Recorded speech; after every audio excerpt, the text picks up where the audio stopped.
Welcome to the Fantasy Football Prophet Podcast, hosted by Craig Phillips and Jeff Torrey. Visit us at fantasyfootballprophet.com. And now your hosts, Craig and Jeff.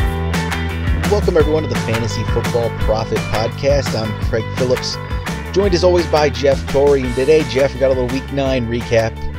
I know it wasn't the best week for you, though. Looking over some of your teams here. Kirk Cousins let you down this week, I would say, as that seems to be the theme with your teams. Yeah, he didn't have the greatest of weeks, and then AJ Green gets ejected from the game. So, once again, fantasy football always can jump up and surprise you. You never quite know week to week what's going to happen. So we'll go here game by game. We'll just get going right away. How about this? Let's start off with Denver, Philadelphia. I want to go over this game. Do you remember this whole thing about you don't want to play players against the Denver defense? Remember this little thing? Yeah, I recall that conversation. Philadelphia scores 51 points. I think we can pretty much give up on the whole Denver defense thing at this point. I mean, they're still decent, but they were. I was looking at it, and they were only 15th against the pass fantasy scoring wise coming into today. And then Carson Wentz just throws all over them. Are you scared about them going forward at all? Or is this like a sign of things to come? Or is this Philadelphia this good? Yeah, I don't know. I'm feeling, obviously, Broncos defense, you can cool off on them a bit. But I think the big one here is the Eagles offense. They have been excellent. It feels like every team they run up against, they kind of do the same exact thing. And I don't know how he does it, but it feels like every week Wentz puts up a ton of touchdowns without really going too crazy on the yardage. So once again, 199 yards with 4 TDs. So it's not like he's throwing all over the field. He's just very, very productive. And I don't know. Ajayi does have the touchdown, but Clement, not only does he get more rushes than Ajayi, but he also catches a touchdown in the passing game. Is he someone that you're going to be looking at now, or do you think this is kind of a one-off? Just a one-off. They were just getting Ajayi into it. They have a bye week next week. He looked pretty good when he was out there. He had limited time to even learn the playbook. I think after the bye week, he's going to be the guy getting all of the work, all of the carries. And Clement, he's going to be probably a piece there. He's obviously overtaken maybe Smallwood for sure, and I could see Blunt taking more of a back seat to this. So Clement will have some value. I'm just not going to target him at all, but I think Ajayi is going to be pretty good going forward here. He finally got a touchdown. He hadn't had a touchdown with Miami all year. Comes to Philly and scores one right away. So I think he's going to be fine for the future. Clement might have some value in deeper leagues, but I wouldn't really rush to get him. Yeah, I was kind of surprised with that backfield because they had 4 guys that they really. They gave 5 or more carries to. Smallwood 5, Ajayi 8, Blount 9, and then Clement 12, which is, I realize Ajayi just got there, but at the same time, talking about spreading the ball around, it seemed like they kind of were trying anything that would work, and obviously every single one of these guys put up good numbers today, since they did score 51 points. But you're wondering, even though they got Ajayi, and he's probably going to be the main guy there, do you really think they're going to get away from this kind of committee running back situation they got going? No, I think it'll still be more of a committee with Ajayi leading the committee. But when they have great record right now, they don't need to really run the ball with any one guy all the time. Why waste it right now? Just have everybody fresh for the playoffs. So I think that's kind of what their mindset will be going forward for that. And then how about Alshon actually put up a big game for once there? Yeah, it did. Actually, 2 weeks in a row he scored touchdowns. Yeah, that's really good to see, especially the multi-touchdown games. Because like you said, they don't really need to pepper anyone with the ball. And as you saw, it's kind of all over the place. But Jeffrey, big game. And that's very, very nice to see, especially since Wentz has been clicking so well. You would like to see the number one option on that team kind of produce a little more than he has been for fantasy. On the Denver side, not much to talk about really. CJ Anderson didn't do much, but this is what happens when Denver gets down early. They don't run the ball. So Anderson didn't do much of anything. Devontae Booker's clearly taken over the second running back role from Jamal Charles, I think, at this point. And who knows, maybe they want to keep looking at him over Anderson in the next few weeks, especially if they're going to be struggling like this. They might think Booker's more of the future than Anderson is, so I could see him doing a little bit more. And then, really, the only other player who did anything, Demaryius Thomas, had a pretty solid game, which is surprising with how bad they played. 8 for 70 and a touchdown. So he made if you played him, he was all right, but the rest of the team just I'm worried about pretty much all Denver players for the future. I probably would still start Demaryius, but worried about the rest. Yeah, I mean, you gotta love that, Brock returns to the field just to get slaughtered again. But you're wondering if that, the style he plays, maybe that, lends itself to Demaryius Thomas. Maybe he's gonna kind of just lock down on that big, athletic guy compared to what Simeon was doing. So, maybe you'll see Thomas will continue this kind of upswing. Obviously he's got the talent, so it might be the one bright spot for Denver if they continue with Osweiler, because we know that, their winning is not going to get any better with him. All right, let's move on to Baltimore, Tennessee. Probably go over this one kind of quickly. Not a lot that was interesting in this game. Start with the Tennessee side. They won. Mariota had an okay game, 2 touchdowns, 218 yards. Nothing special there from him at all. Walker led the team in receiving with 5 for 71, with Rashard Matthews at 4 for 70 and a touchdown, though, which was nice, but not much volume. Corey Davis actually played. Got 2 catches, so nice to see him playing. And then not much from the running game, but Henry salvages it with a touchdown. Murray did nothing, 9 for 19. Tell you the truth, it has been very, very disappointing. I know they've had injuries kind of all over the place, but I still can't really put my finger on exactly why their run game has taken such a back seat. And, Murray is up there right now for biggest bust of the year. He's probably on the short list. He just cannot get it going. 9 for 19. I don't know. It doesn't inspire any confidence moving forward for really anyone on this team. No, not at all. And you're still playing Delaney Walker at tight end if you have him, because the tight end is just a tough position right now. But I guess the only hope is Corey Davis. That's pretty much the only hope. And hopefully he just was getting back into things today, and then we can see more from him in the future. But I guess Mariota's still fine as a fill-in guy because he got the 2 touchdowns today. That was a decent game, but not as good of an offense as I was hoping to see this year. And then Baltimore, Flacco, you're not really starting him no matter what. He's going to have games that are decent like this. And then, the run game, Collins at 13 for 43, Buck Allen 7 for 21, caught a touchdown, got 44 yards receiving. So I think that's pretty much what to expect from this team with the running backs. Buck Allen's still going to have some value, but I have a really hard time playing him. Yeah, it's going to be up and down. I'm kind of with you. I think Collins is the guy to own from there, and Buck Allen is kind of a guy that you have on your bench, and especially finish out these bye weeks. He's kind of a nice player to have, but, after that, there's really no reason to play him. And the only really other player that did much, Macklin, good 8 for 98 games, so that's solid for Macklin. And, he's still a borderline wide receiver 3. He's in a lot of lineups that way, especially with the bye weeks we had.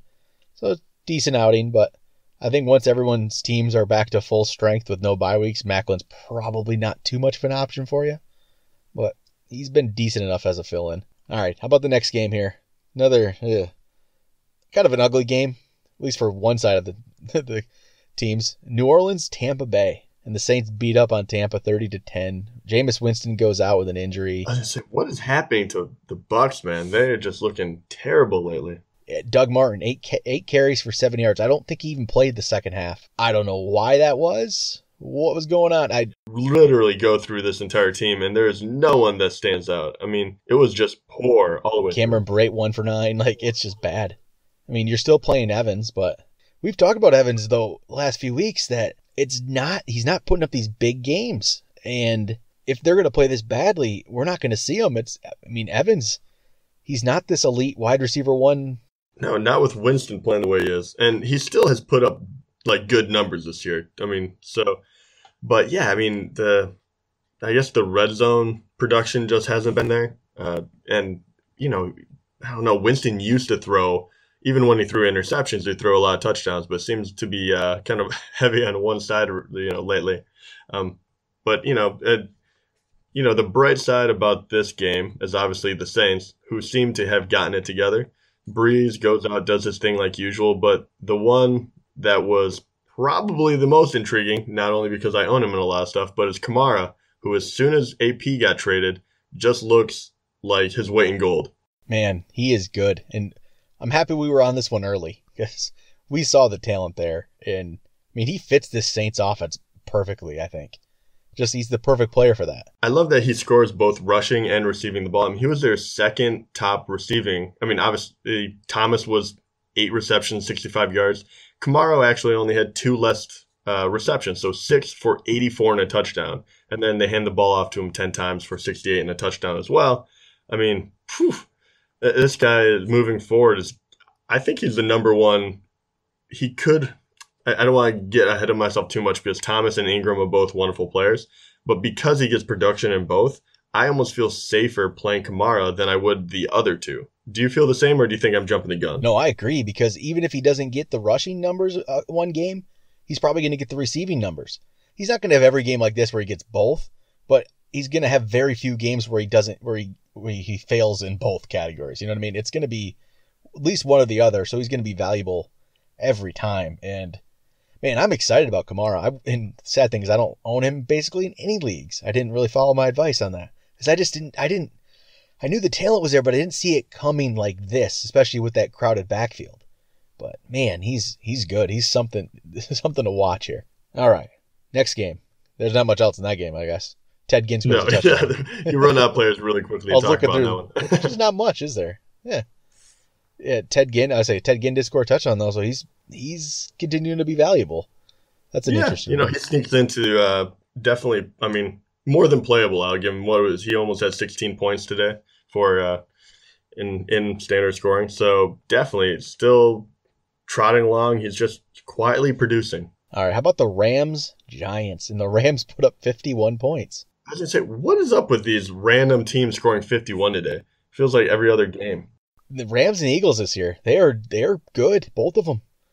And Goff throws 4 touchdown passes. He only completed 14 passes on the game. Only 14 completions, but threw 311 yards and 4 touchdowns.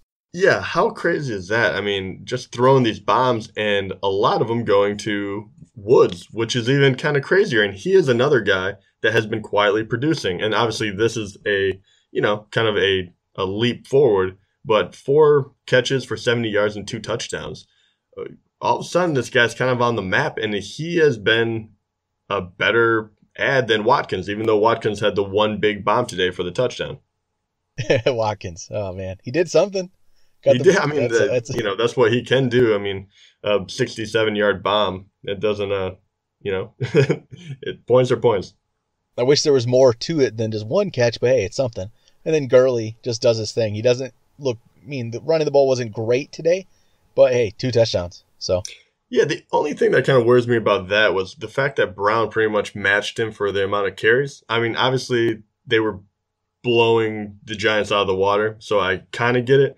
But you never want to see anyone encroach on, the extra carries Gurley's going to get. The only thing that does worry me about that, it's not even the fact about Brown, obviously, he's not going to overtake Gurley or even come close at any time, is that if the Rams blow out more teams like this, I mean, unless Gurley gets all the production early, which today he did, he got the touchdowns, he might be sitting on the bench for second halves of games because they're just dominating if they continue to play like this. I don't see maybe they will, but that's the only problem when you have these blowouts. He could have had just a massive game, but they just didn't need him to do it. So that's maybe they just can't blow out teams too much. At least stay it close so he can just run out the clock running the ball. And then the Giants side of things, the only really bright spot to me, I mean, the run game, I guess, wasn't terrible. Yeah. Yeah, you look at the numbers. And there's a few that, they're fine. I mean, like you were just talking about, Darkwa getting 71 yards. That's great. And Shepard, 5 for 70. That's pretty good as well. But I assume that you're about to talk about Ingram, yes? He jumps up to be a top 5, probably the number 4 tight end of late. So he just, with, all the injuries on that team, he continues to produce, and Manning is looking for him in the end zone. So he's turning into a very valuable player to have down the stretch. Ingram's he's a every week start now at this point. He's never going to be on your bench, I would say. He's been good, and there's really isn't many people to throw the ball to, so Ingram's going to be the guy there. And I mean, I think Shepard's going to have some value yet, but that team is so bad right now that it's hard to see him having a lot of value. I think it's pretty much Ingram is about the only guy you want to play from that team. So the other guys, if you have to, you do, but yeah, Ingram for sure. How about Jacksonville, Cincinnati? And Fournette was a surprise inactive today, which really threw a lot of people off there. I guess we'll find out exactly why he was essentially, he's inactive. It basically seems like a team suspension for the game because of what? He missed a team photo, like it's the rumor out there. So, hey, they didn't need him, though. They get the win. Without him, I mean, there's really not much to talk about for the Jacksonville side, is there? I mean, Fournette's their team. So, I don't really... Lee got a touchdown, but anything there at all you're excited about? Pretty much Fournette. Yeah. Without him, I mean, it really is. They just give the ball off and yeah. I mean, I guess you're right. I guess Lee is kind of intriguing, but I'm never going to put, a lot of stock into Bortles or what he can do. So without Fournette, they're more of a defensive team at this point. So I'm not too worried about it. Hopefully next week they'll make Dede Westbrook active finally. It was kind of a surprise they didn't. Everyone was kind of looking forward to that, and he wasn't. So next week's the big Dede Westbrook breakout game. That's what we're looking forward to for that. And Cincinnati, Joe Mixon got a touchdown, I guess, at least. Yeah. I mean, that's about it. Silver lining. Yeah. Oh man, the Bengals offense has been so dismal, and it just, in the stat line for Dalton, it just shows you how poor. And I know Jaguars have been very, very good on defense. But 10 for 18 for 136 yards and 0 TDs, 0 interceptions. I mean, it's just such a bland. It's like they can't get anything going. They don't even get that many attempts. I mean, on top of that, they only ran the ball 17 times, and 3 of them were by Dalton. Yeah, so it's just I still like Mixon, but the further and further we get along in the season, I just wonder is it going to happen this year? Is this offense just too dysfunctional? I do have to say, I do like it, and even with them doing so poorly today, I mean, he still pulled out a double-digit fantasy day. So, you can't be too upset. And once again, I still can't believe that Green got in that scrum and got tossed out of the game. I mean, really, he was the only one that could have possibly made a big difference. Going up against that secondary that's been so stout. So the fact that he got thrown out is pretty much game over after that. Well, hopefully he doesn't get suspended, so I guess we'll have to watch that. It's possible with how that I know. If they're going to do it, I hope they just do it quick. Yeah. All right, Carolina, Atlanta. Carolina gets the win. Atlanta's offense still just not special at this point. And are you getting worried about Devontae Freeman right now? I mean, I took him out of quite a few of my lineups just because he has been hurt. So I'm not getting too afraid. I think he's just finally kind of shaking it off. I think he'll bounce back. But he hasn't looked that great. But still, 11 rushes for 46 yards, and then another 4 receptions for only 18. But I think he will bounce back. I just think this is kind of it wasn't the game for it. And Julio had a good game, 6 for 118. Again, without a touchdown. Coleman gets a touchdown receiving, so if you played him, he made it a decent game. But other than that, he only had 24 total yards. So that's the risk with Coleman, though. But he gets a touchdown to make it worthwhile. And then Carolina, nice to see McCaffrey actually do something here. Yeah. Especially running the ball. Man, and they were all running. I mean, it really was. Funchess 5 for 86, but other than that, the whole thing was just rushing, and Newton was a big part of that once again. So if you played him, even though his stat line for passing doesn't look very good, 137, 0 and 0, but 9 rushes for 86 yards and a TD, saving your day. Yeah, it's good to see that running from Newton. That's what makes him a good fantasy option, and I didn't think it was going to happen this year, and it didn't start out that way, but looks like he has it back, and they've realized that's how they can win games. Run the ball, Newton. Yeah. Now let's see if he can kind of turn his passing game back around, and then he will be a back to the starting. Yeah, Stewart, though, a negative 1.9 game with 2 fumbles. So, ugly. Just very ugly. Another ugly game. How about Arizona, San Francisco? This is the only thing I could talk about in this game, I guess. Literally. I'll talk about the losing side. Carlos Hyde, actually, in a losing effort, caught 9 passes for 84 yards. That's the big numbers there. He had 125 total yards, but 9 catches for 84 yards. That was kind of nice to see. Yeah, no kidding. And that's it, though. Yeah, I mean, that's it for San Francisco. That really is it. We can stop talking about them. Yeah, but I mean, I do have to say, Berthard, 51 attempts, which is pretty staggering. He almost made it to 300 yards, didn't throw any touchdowns, and an interception. but they're not backing away from him. So I think they just realize this is the path they're going to have to take. Just pure, pure numbers, just playing the odds that you're going to get one big play. But if they keep doing this, you might turn into have a few guys turn out, weeks that you wouldn't expect. So it's something to keep an eye on at least. And who knows, maybe someone like Goodwin or someone like that could turn viable option in a few weeks. Well, they're going to be, I think they have the bye week next week, and then, I don't know, does Garoppolo take over week 11? I guess we'll see what he has. And, yeah, that's true. You would think he would, right? But even with him in there, you think they're going to have to pass a lot. They haven't committed to it, though, so we'll see if they actually do it right away. I think they should after going to trade for him to see what he has. They're not going to. What's it matter at this point? Yeah, exactly. Then Arizona, Peterson, 37 carries for 159 yards. Yeah, you gotta love it. And that's the most carries he's ever had in a game in his career. And they are just gonna run him into the ground. They do not care at this.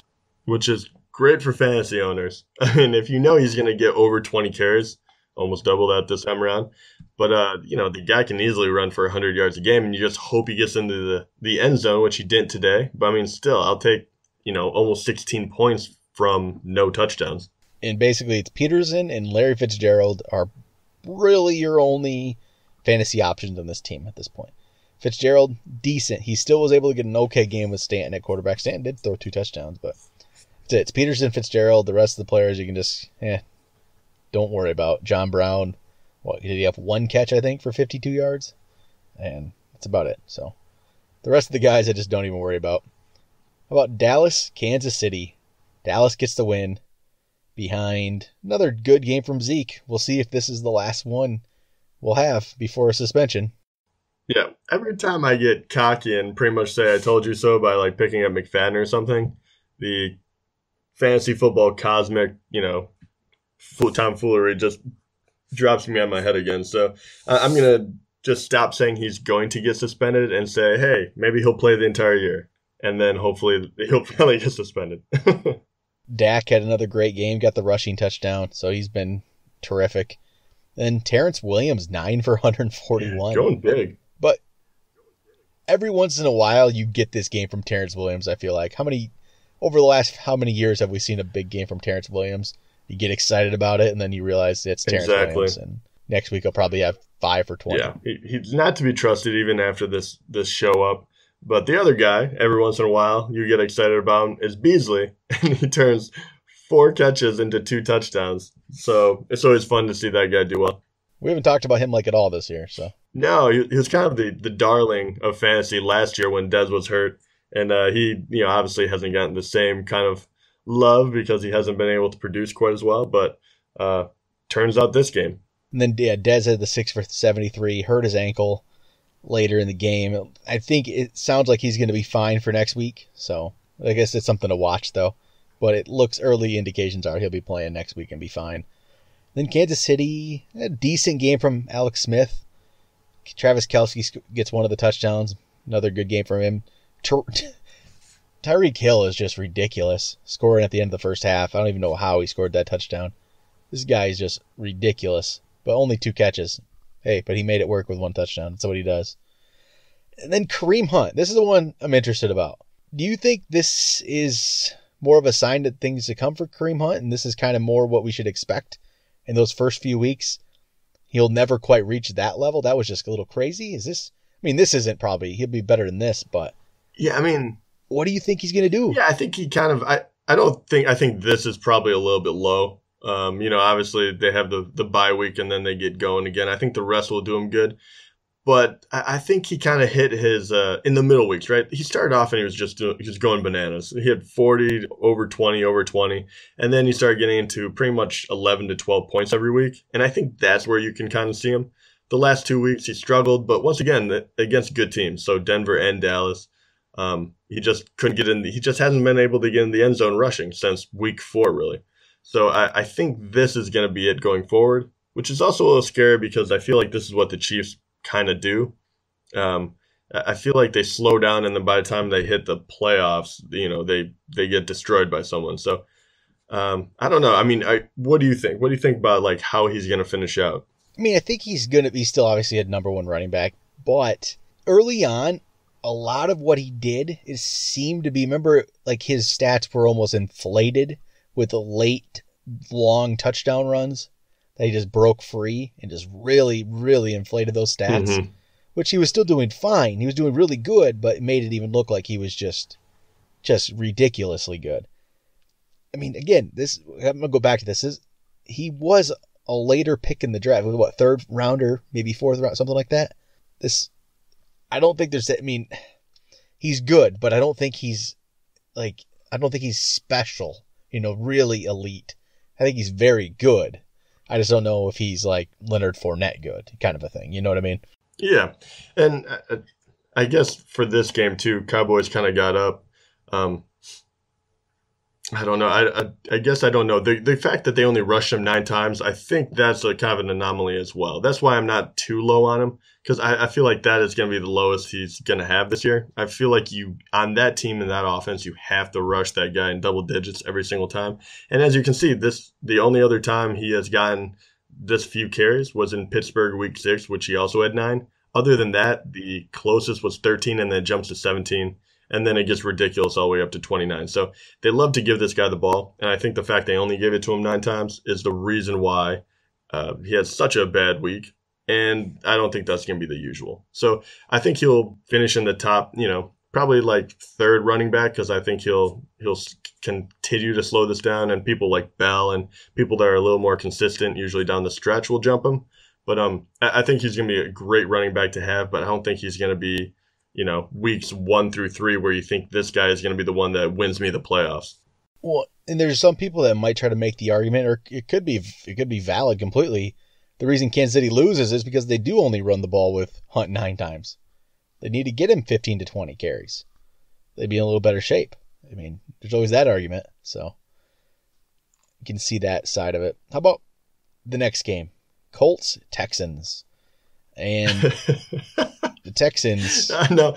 Oh, man. This is not what you wanted to see. So Watkins goes down, and I'm not laughing about Watkins going down, but the fact that they immediately go out and lose to Indianapolis, which has been by far probably, I would say, the worst team. Man, it just shows you how good Watkins was and how much he meant to everyone else.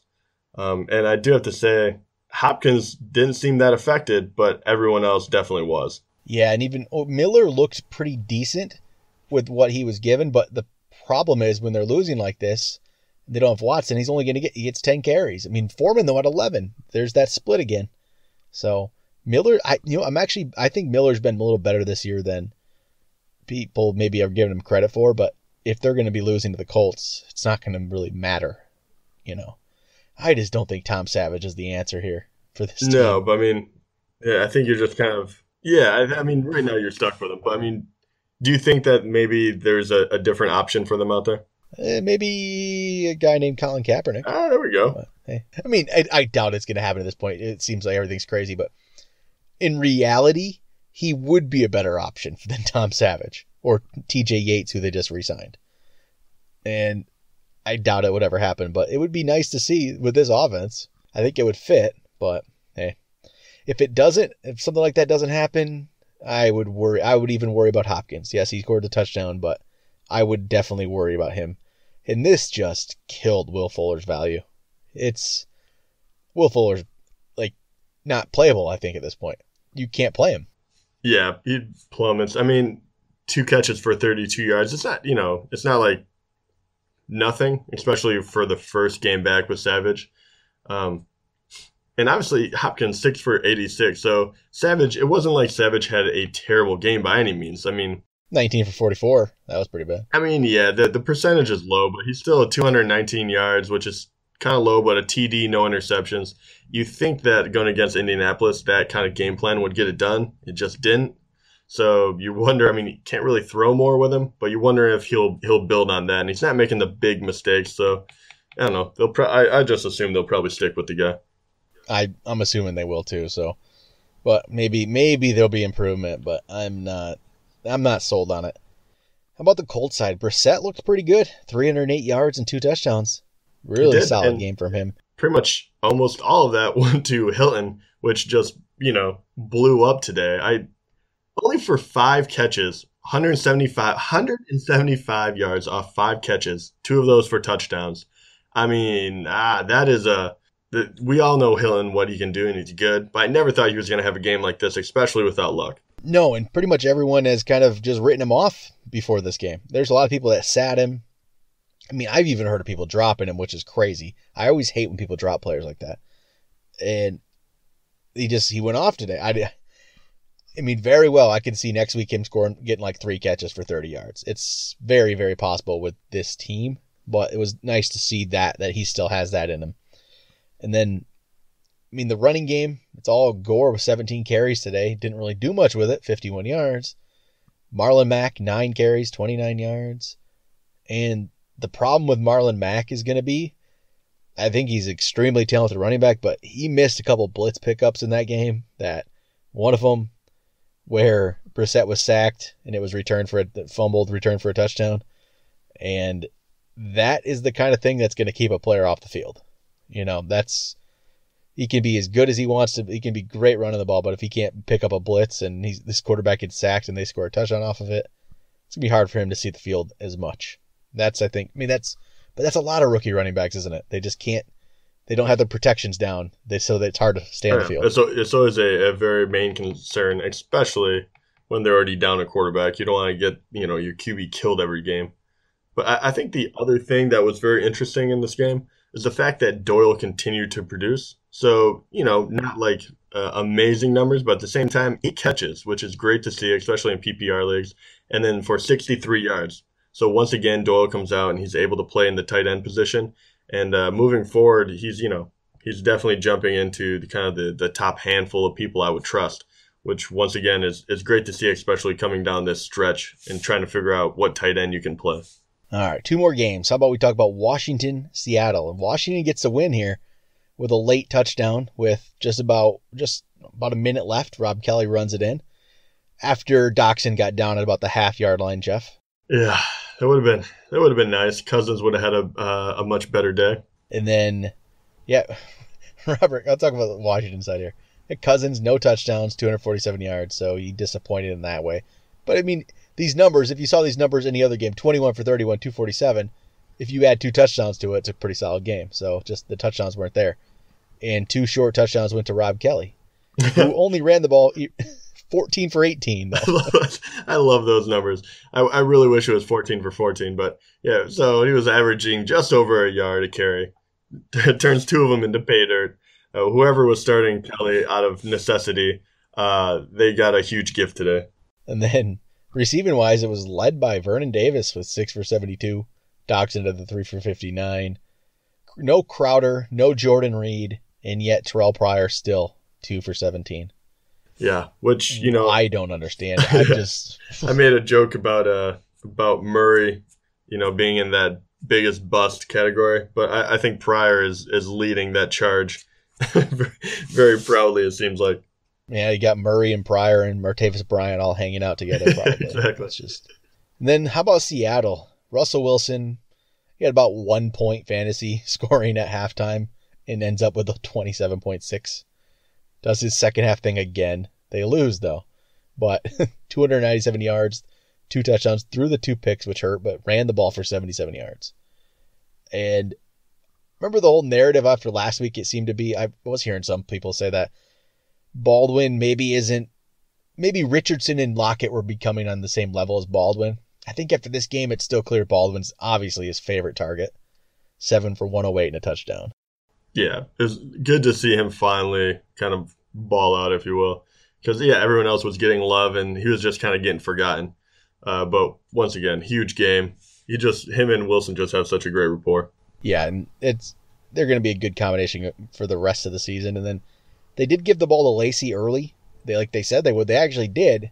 Then he leaves with a groin injury. So some guys just can't catch a break, I'll tell you.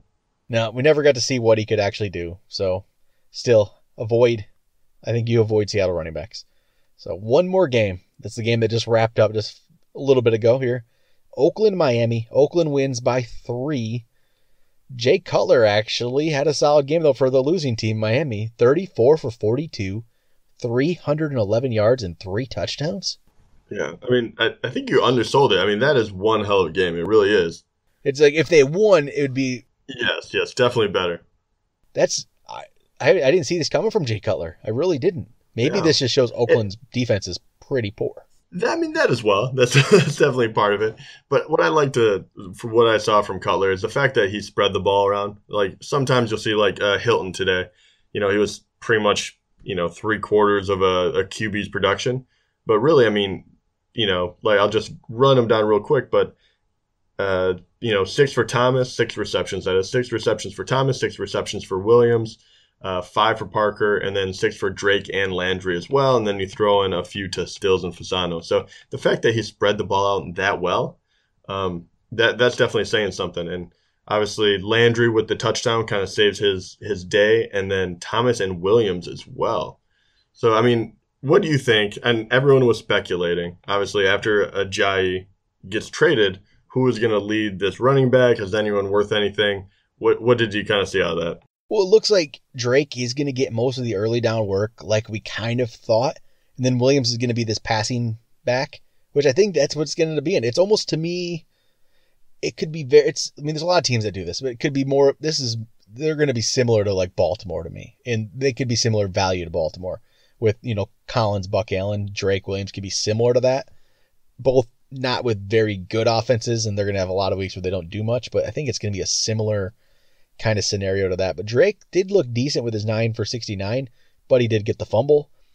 But that's where I can kind of see it. They're going to have some good weeks, but not probably enough to have me want to play them. Maybe Williams and PPR a little more, but if Drake's only going to get 9 carries, it's hard to play him.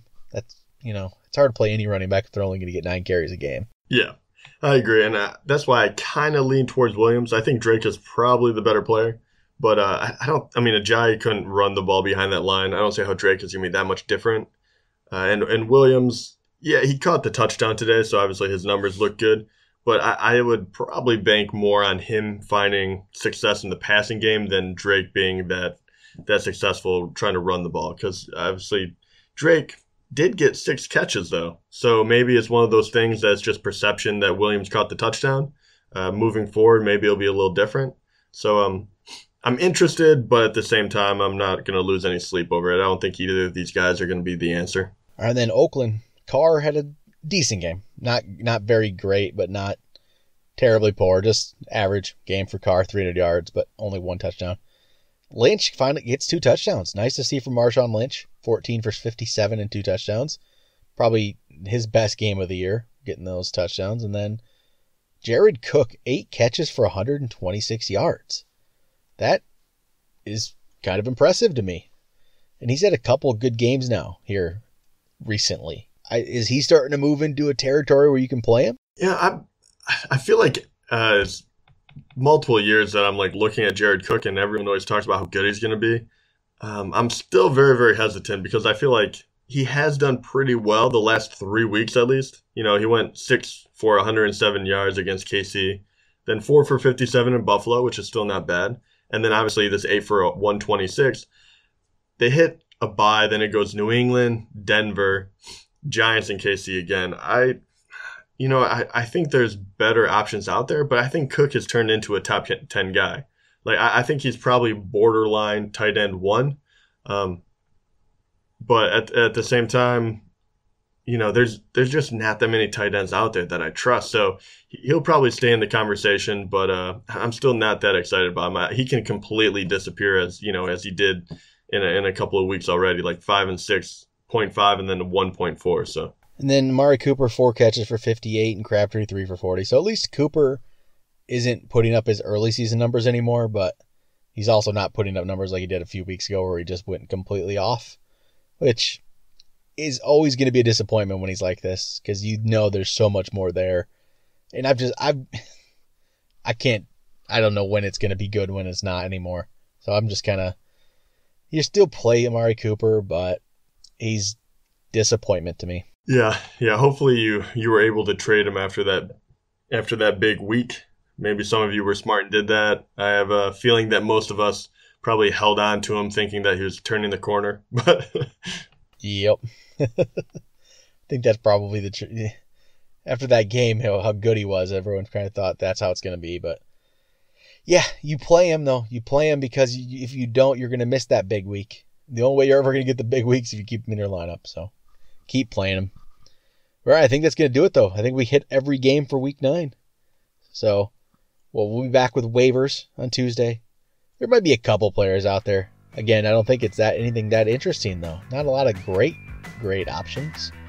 Maybe the Miami backs might be out there. That might be about it, but we'll be back. We'll talk to you guys then.